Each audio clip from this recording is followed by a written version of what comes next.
Street Stories NYC. Street Stories NYC.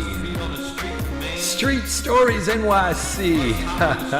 Hey, it's Michael Knight, the New York Cowboy here, bringing you another exciting episode from the Street Stories NYC series. Tonight, our story is taken from the book The Morgue, and our title is Gertrude. It was very dark and very quiet on Gertrude's shift, and she liked it that way. When she wasn't busy, she would read some of her favorite books.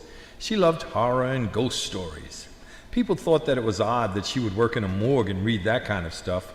Most people would get jumpy or start imagining things in a place where dead bodies were laying all around.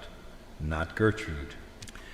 Gertrude was born out in the Hamptons in Long Island, New York, and her roots were American Indian on her mother's side. Her family of 8 lived in a scary old house right next door to a cemetery. Her grandmother used to tell her and her sisters and brothers lots of ghost stories. Gertrude even swears that she saw a ghost come to the front door of the house late one night. Everyone in her household believed in ghosts. Tonight, as Gertrude sat reading, she thought she heard a noise behind her. She looked and didn't see anything, and she went back to her story. Then again, she heard the noise. She put down her tablet and got out of her chair and headed towards the noise. As she approached a woman's body, the corpse sat straight up and spoke. "They're all in the basement. They're all in the basement. 14212, 135th. 14212, 135th. Then the corpse lay back down dead. Now Gertrude stood speechless and unable to move. She had seen bodies flinch, or a hand or leg move on a corpse.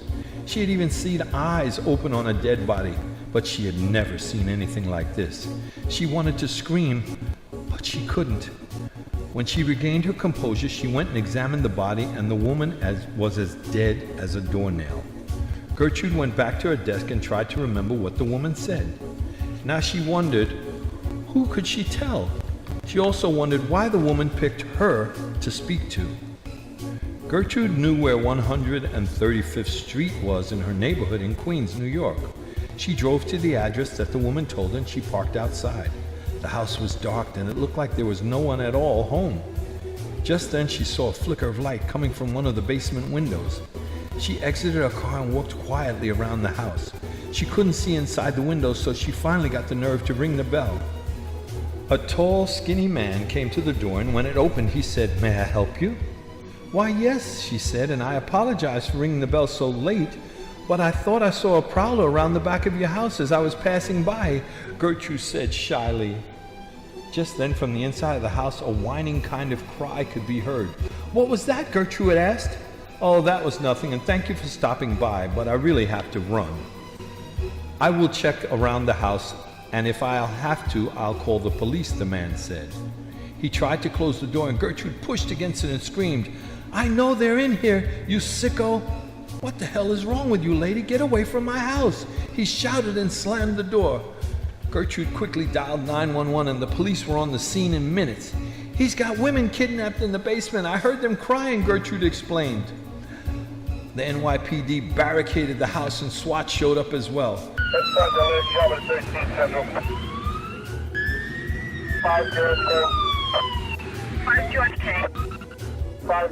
When the man appeared in the door, police instructed him to get on the ground. When calm was restored and police entered the house, they came back out looking at Gertrude like she was a fool. "His dog is having puppies in the basement. That's the crying you heard, lady. How did you come upon this information that women had been kidnapped?" "There have been women missing lately, but this is not the man that has them." The police apologized, and the man told the officers that he would be calling his lawyer in the morning.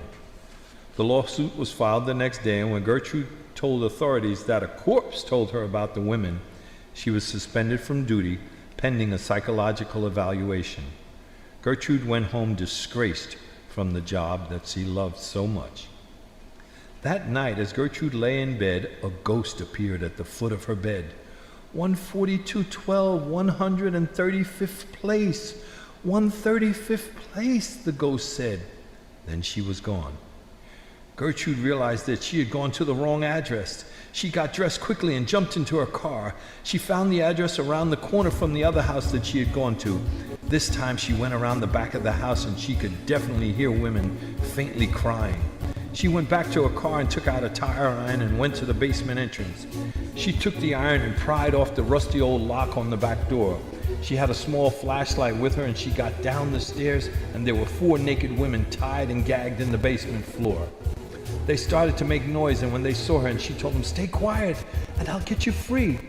As she went to untie the first girl, she heard a noise behind her and she felt a sharp pain in the back of her neck.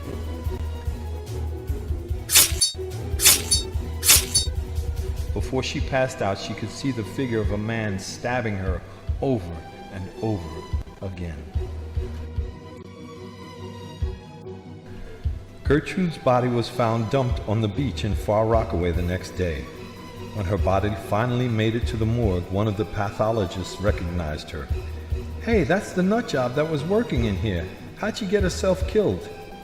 The detectives had no clues or motive for the killing, so it was a big mystery. Late that night in the morgue, one of the workers was sitting writing out his reports for the night when he heard a noise.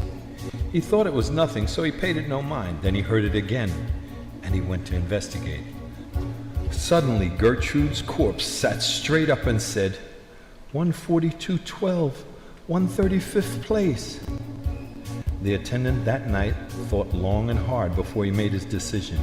He had heard the history of the case with Gertrude, and he put 2 and 2 together, so he made an anonymous phone call that there were several gunshots coming from the inside of a house at 14212, 135th place.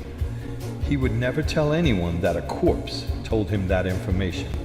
The police stormed the house and found the 4 kidnapped women and took the suspect into custody.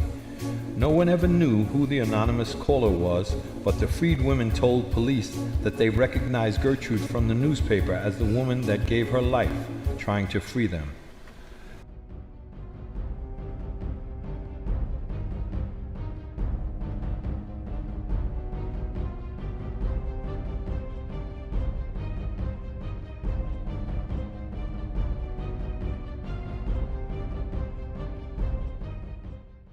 After a thorough investigation, Gertrude's suspension was lifted and she was buried with full honors, and her family will receive all of her benefits from being on the job. Hey, it's your boy Michael Knight here again. Thanks for listening in. Hope you'll check out our next episode from the Street Stories NYC series. You can get your book at thenewyorkcowboy.com, streetstoriesnyc.com, Amazon, Barnes & Noble. Check out a book tonight. Thanks again.